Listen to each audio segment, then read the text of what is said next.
Hey, peace and blessings. It's your brother Asare back with another one. Yeah, I just wanted to with this one. I was just gonna kind of go into interesting question that came across my radar. Um, Pretty much it was speaking about um what is the difference between let's say true master and the experiential because on a lot of our deep dive videos or what have you, we've gone into a lot of the experiential information, and honestly, um, that's the foundation that true master actually stands on. The idea of symbols, patterns, and principles and everything like that, that's a large part of the self to self aspect of it. So when we talk about true master, what would actually be the differences? Okay, which is a valid question. Okay, so the difference is true master is a particular utilization of the experiential, as in filtering a craft, a skill, or in the case of true master specifically, a martial art through the four conditions of the experiential. So basically, true master is me using the experiential. You see what I'm saying? And also, as you can see from a lot of the previous videos, um, the experiential is used to solve problems. You can filter life situations through the experiential. You can filter all kind of um, um, information and things through the experiential, through a lot of the concepts and methods mentioned in the experiential, and you can come up with certain conclusions. It functions as a divination system because we're observing patterns and fractals of patterns. So all of that is a problem solving apparatus all to itself, a whole perspective all to itself. So my logic was, what would happen if I drove a school bus through it? If I can filter problems through it, let me drive this semi truck through this problem solving mechanism, and let's see what we get. So what you have when you get into uh true master is you're gonna get more concepts that are inspired by martial arts. You'll get um, you'll get more. Let's say, hold on one second. Um, let's see here. The martial arts aspect of true master is this is the source of ideas like listening to the energy and teachings like stimulus versus noise. Okay, listening to the energy is basically it's the idea of feeling. Okay, let's say like in the context of a martial art or whatever, it will be the idea of feeling. You see what I'm saying? As opposed to seeing or whatever. If anybody's familiar with the word, it's a word for it. It's called sonoluminescence. It's the idea that light comes from sound. You see what I'm saying? So we're more even when we're seeing and utilizing the rest of our senses, where they're actually variations of the sense of hearing or what have you.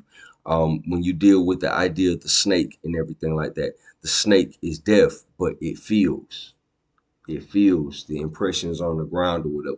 So the whole idea of listening to the energy, listening because everything is vibration and frequency or whatever case may be.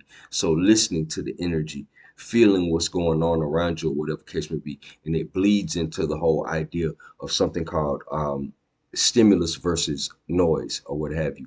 Understanding correct stimulus, actual stimulus. Okay, so what I mean when I say stimulus is something that you cannot not respond to without consequences. Noise is something that it don't matter if you respond to it or not. If somebody calling your name across the street, you know what I'm saying, or you got like you don't hear whatever you're gonna do. But if your rent, if your rent people or your mortgage company sends you something and says that they're about to evict you or foreclose on your spot, you have to respond to that. So that's the stimulus versus noise or whatever case may be. Something that you have to respond to versus something you don't. Those ideas were inspired by, let's say, sensitivity drills in martial arts, chi sao, tai chi push hands, or whatever case may be, because it's similar as far as the experiential. It's similar to let's say how in the experiential you do an ecology check. You do an ecology check and you look at other aspects of nature or whatever to see um, what is consistent, because nature is self-similar across scales. So if you tell me that you know the moon is made of Swiss cheese, then it should be other things somewhere in space. There should be some sort of intergalactic, um, you know, Swiss cheese galaxy or something like that. It should exist in space somewhere, because nature is self-similar across scales. So that's the basis for the ecology check. And how your environment communicates with you as far as the experiential is concerned. You're receiving information and communication from your environment in the form of patterns that represent themes. Okay, so that ties back into the thing. It melds very well with the idea of listening to the energy or whatever, because in essence, that's really what we're doing. And now, when we talk about, it's a heavy emphasis on um, balancing, because um all of this is, like I said, all of this is inspired by, let's say, like Tai Chi push hands or what have you. This is an extrapolation, because that's what happens with the experiential. That's one of the ways that you can use the experiential. You can convert something that you do um and use energetic language to describe that thing. You see what I'm saying? And then you can convert the craft into a universal energetic language. And then you can convert your craft into something of that nature or whatever that can be used in a practical sense. So the patterns that you arrive at, let's say like from your martial art, the interesting thing about filtering martial arts through it is because you have various different styles. Let's say, so you might have a style that's more linear. You might have a style that's more circular in nature. Your Bagua Zhang, your, you know what I'm saying, your linear styles, your Shingi Guan, you got your Wing Chun Kyun, you have styles like Bak Mei, you have styles like Hung Gar Fish, you got styles like Mantis. So all of these styles, some styles when they talk about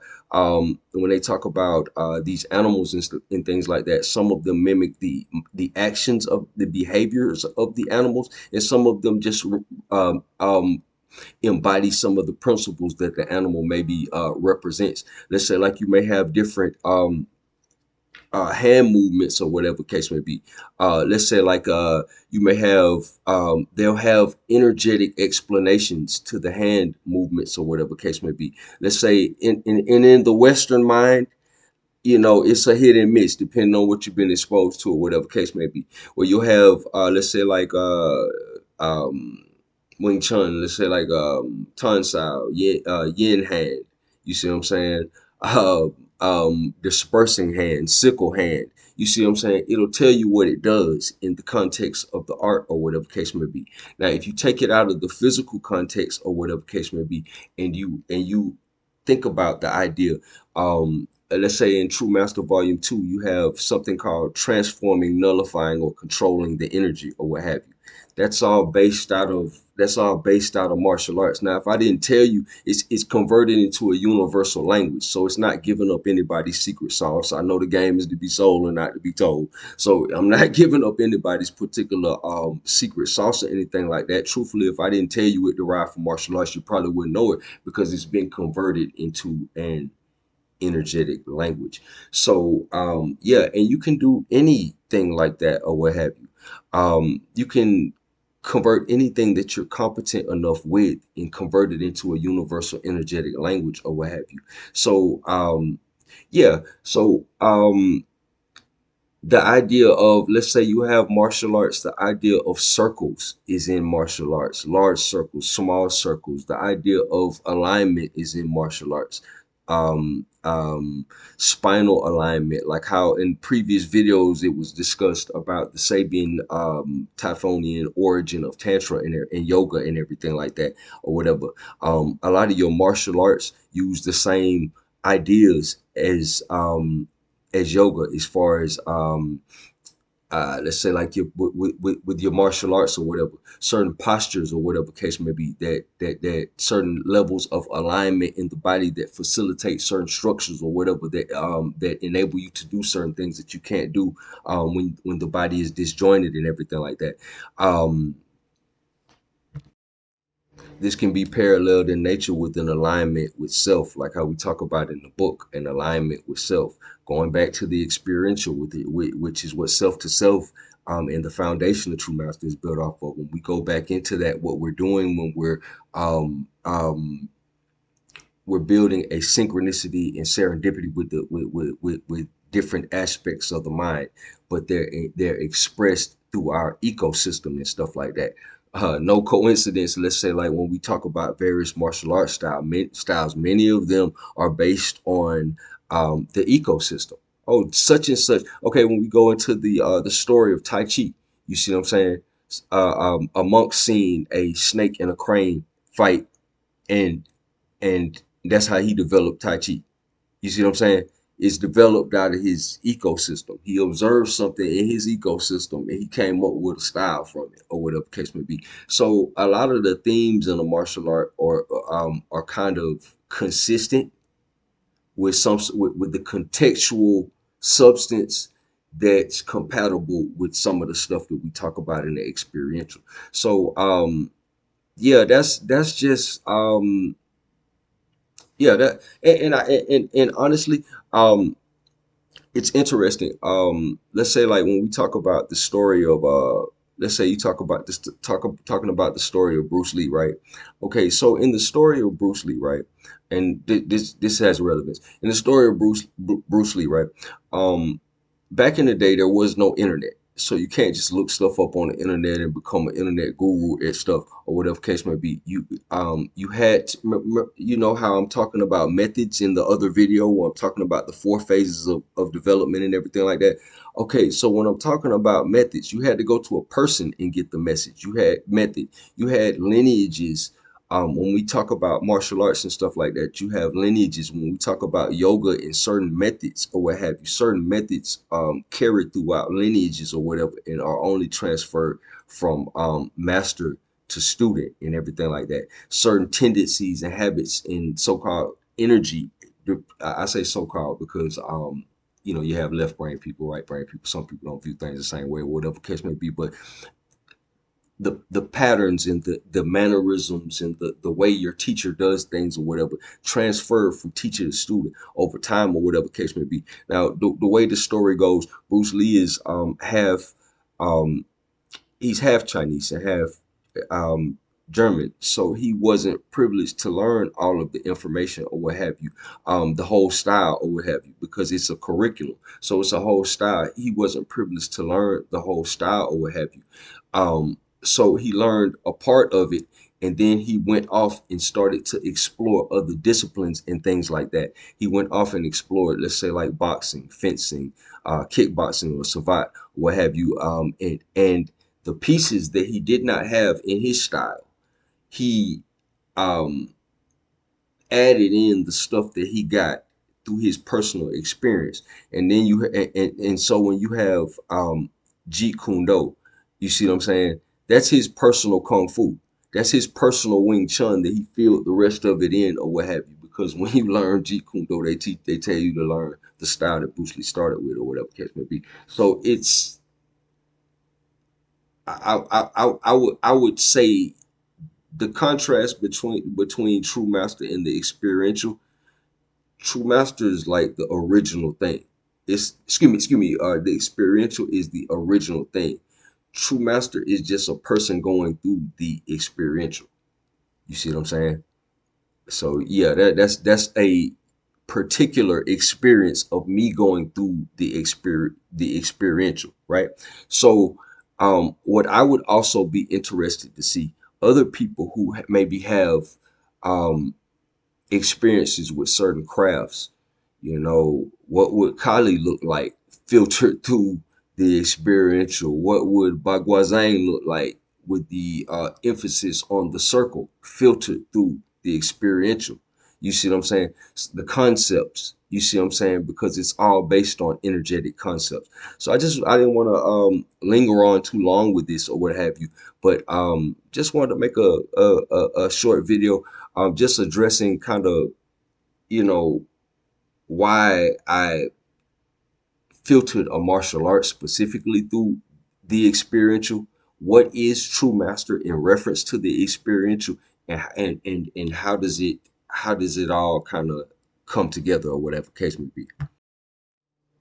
Okay, I'm gonna end this one. I know we were talking about converting a craft or some sort of um skill or something into energetic language that's universal, so that it can be applied, and so you can observe the patterns that come out of that particular craft or what have you. Because let's say, like, in the idea of martial arts or what have you, you're sparring, right? And let's say, like, you might spar God knows how much, God, God knows how many people, God knows how many times in the course of, one night or something like that. Okay, so every time, every exchange, as far as whether you get hit or not, that's a series of patterns. Every time the guy punches and you parry it, or you dodge it, or you block it, or whatever it is that you do, or whatever case may be, that's a pattern that represents something. And also another thing that I understood from filtering the experiential through a martial art, filtering a martial art through the experiential, all the little nuances, all the little bad tendencies that you have in your technique or what have you. And my martial artists out here know what I'm talking about. All the little bad tendencies that you have in your technique or whatever case may be. Um, just like how you can use you in the previous video, I was given the example of how you can take situations in your environment or what have you, and you can get divinatory meaning from that or what have you. The same thing would apply to exchanges within martial arts or whatever. So in applying a martial art in this context or whatever, you would see patterns faster. You would see more patterns faster because you're interacting viscerally, just like the brother Naju was just like I was quoting the brother Naju in the previous video. He was talking about um, excuse me, various leverage points in managing patterns and everything like that. You will be able to receive the information viscerally in your body. How you do your forms or whatever case may be, how you make mistakes in sparring or what have you, how you do things right or wrong in drills or whatever case may be, whether you have a tendency to have bad posture, raise your shoulder, whether you have one elbow that's maybe out of place or something from some sort of accident or something like that, and you can't maintain a certain orientation or whatever. All of that stuff represents patterns from the experiential perspective or what have you. So that is the reason why I filtered a martial art through the experiential, because you get a large amount of data because you're experiencing a large amount of patterns in a very short amount of time. So that this one's, I guess this one's for my martial artists out there, but that was a good question, but just to put it in, context and everything like that. But appreciate y'all checking me out. Always a pleasure chopping it up with you guys. Peace and blessings.